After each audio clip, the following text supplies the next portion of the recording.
શિહોર નગરપાલિકા દ્વારા પ્રદૂષણ વિભાગ તેમજ માનવ અધિકાર પંચની નોટિસને નહીં ગણકરતા વિપક્ષ નેતા જયરાજસિંહ મોરી દ્વારા ઉચ્ચ સ્તરે લેખિત રજૂઆત કરવામાં આવી છે કે જ્યાં સમગ્ર શિહોરનો ઘન કચરો એકઠો કરવામાં આવે છે અને ત્યાં ઠાલવવામાં આવે છે। આ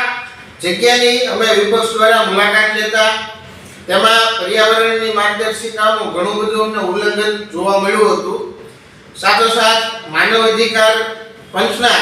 જે નિયમો છે એનું પણ અમને ઉલ્લંઘન જોવા મળ્યું હતું અને જે તે સમયે અમે પ્રદૂષણ બોર્ડમાં અને માનવ અધિકાર પંચમાં ફરિયાદ કરે અને જે અન્વયે પ્રદૂષણ બોર્ડ દ્વારા શિહોર નગરપાલિકાને નોટિસ પાઠવીને ખુલાસો પણ માંગવામાં આવે, પરંતુ આજે નિર્ભર તંત્ર છે એ સુધરવા માંગતું ન હોય અથવા તો પોતાને સર્વોપરી માનતું હોય અને જે નીતિ નિયમો હોય એનાથી પોતાને પર માનતા હોય અથવા તો કોઈ એવા ખોટા ભ્રમમાં હોય કે સત્તામાં હોય એટલે કાંઈ નીતિ નિયમો ન લાગુ પડે એમ કે ત્યાં જે પ્લાસ્ટિક કચરો છે એ ખુલ્લેઆમ સળગાવવામાં આવી રહ્યો છે ખૂબ મોટા પ્રમાણમાં અને એના લીધે સમગ્ર ગુંદાળા વિસ્તારમાં ધુમાડો ફેલાઈ ગયેલ હતો। એટલે અમને રજૂઆત મળતા ત્યાં મીડિયાના મિત્રોને સાથે રાખીને રૂબરૂ સ્થળ તપાસ કરે તો ત્યાં અલગ અલગ 5 જગ્યાએ પ્લાસ્ટિકના કચરાના ઢગલા સળગતી હાલતમાં અમને જોવા મળ્યા હતા અને ત્યાં એક બહુ ગંભીર કહી શકાય કે ઇન્ડસ્ટ્રીયલ કેમિકલ વેસ્ટ બહુ મોટા પ્રમાણમાં ત્યાં પડેલો હતો। એટલે જો જો ઇન્ડસ્ટ્રીયલ કેમિકલ જે વેસ્ટ છે એના સંપર્કમાં આવે તો ત્યાં ખૂબ મોટો વિસ્ફોટ થવાની અને બહુ મોટી દુર્ઘટના થવાની પણ સંભાવના ત્યાં રહેલી છે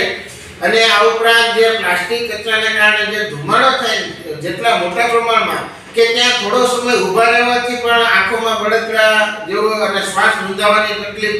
થતી હતી તો સ્વાભાવિકપણે ત્યાં જે નિયમિત રહેતા હોય એ લોકોની પરિસ્થિતિ કેટલી ખરાબ હશે એ આપણે સમજી શકીએ। 3 કરોડ જેટલો ભ્રષ્ટાચાર થયો હોવાનો અમે સાધારણ સભામાં પણ રજૂઆત કરેલ અને તેમાં આપણે વિજિલન્સ તપાસની પણ માંગણી કરેલ અને જે અંગેનો ઠરાવ પણ કરાવેલ। તો એવી પણ અમને સંભાવના છે કે ત્યારે જે ચીફ ઓફિસર દ્વારા સ્થળનું પંચરોજકામ કરવાની અમારી માંગણી કરેલ જે પંચરોજકામ હજી થયું નથી એ અગાઉ કદાચ પુરાવાના નાશ કરવાના ભાગરૂપે પણ આ પ્લાસ્ટિકનો જથ્થો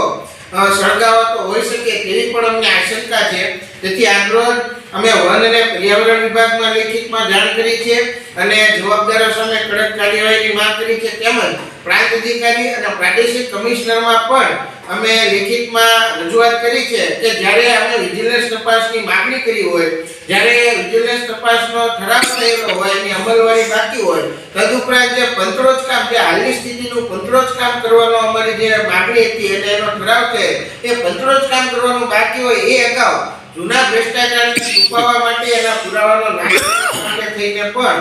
આ જે પ્લાસ્ટિકનો જથ્થો જે છે એ સળગાવવામાં આવી રહ્યો હોવાનું અમને લાગતા ત્યાં પણ અમે ફરિયાદ કરેલી છે અને આગળ જે કાંઈ એમાં કાયદેસર નિયમો અનુસાર કાર્યવાહી કરવાની થતી હશે એ અમે કરીશું।